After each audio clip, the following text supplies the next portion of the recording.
No mundo tão louco, cada vez mais anticristão, a figura de Santo Tomás de Aquino é uma verdadeira resposta aos tempos atuais. E Santo Tomás é basicamente o doutor comum, o doutor angélico, aquele que é tido, comum para toda a igreja.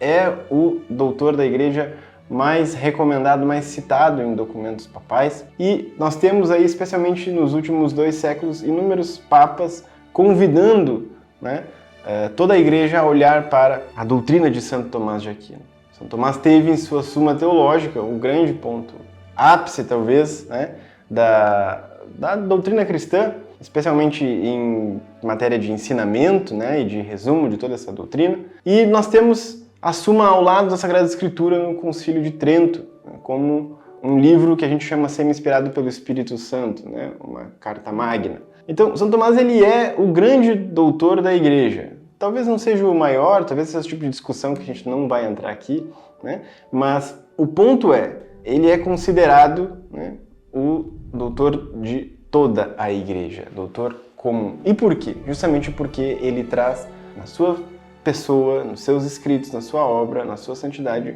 uma grande resposta a essas perguntas que nós temos nos tempos atuais. E o grande problema hoje do mundo, que muitos outros santos falam para nós, é uma crise e um problema que a própria igreja não consegue evangelizar o mundo como deveria.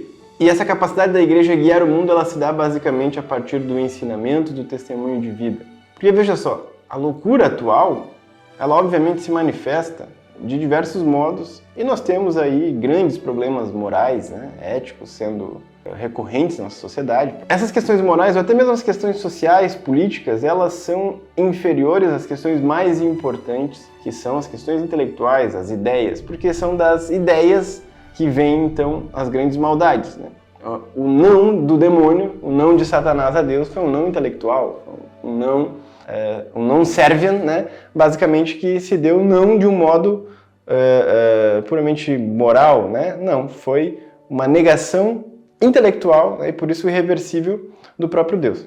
Quando nós temos um mundo tão louco e cada vez de uma escalada maior, anticristã, mesmo tendo todas as bases dessa civilização fundamentadas no cristianismo, nós temos que olhar para aquele então que pode nos ajudar a reverter este problema das ideias, esses problemas intelectuais. E ninguém melhor do que Santo Tomás, que é fruto da cristandade e que é o ponto ápice da cristandade, para nos auxiliar nesse processo. Então a doutrina de Santo Tomás ela é clara, ela é luminosa, tudo em Santo Tomás é claro, mesmo que a gente não entenda justamente por problemas de formação filosófica e tudo mais, conforme você vai estudando Santo Tomás, em camadas, digamos assim, então você começa pelas catequeses, depois você vai lendo uma catena, uma suma, etc, e vai crescendo, até chegar na metafísica e outros opúsculos. Você vai lendo Santo Tomás de Aquino e vai percebendo o tamanho da clareza. E Santo Tomás tem uma capacidade de nos trazer força neste enfrentamento, nessa apologética, nessa evangelização, nesse confronto contra as forças deste mundo.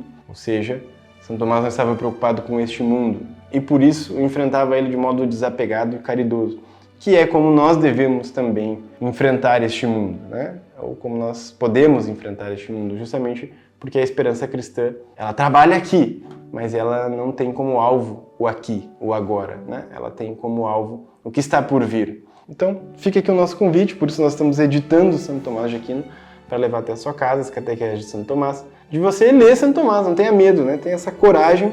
Pode ser que seja difícil uma coisa aqui, outra ali, mas você vai ver que às vezes é muito mais um bicho de 7 cabeças e uma questão de você ter uma percepção quando vai pegar mesmo para ler, e enfrentar a obra, você percebe que não é tão difícil assim, que é possível vencer.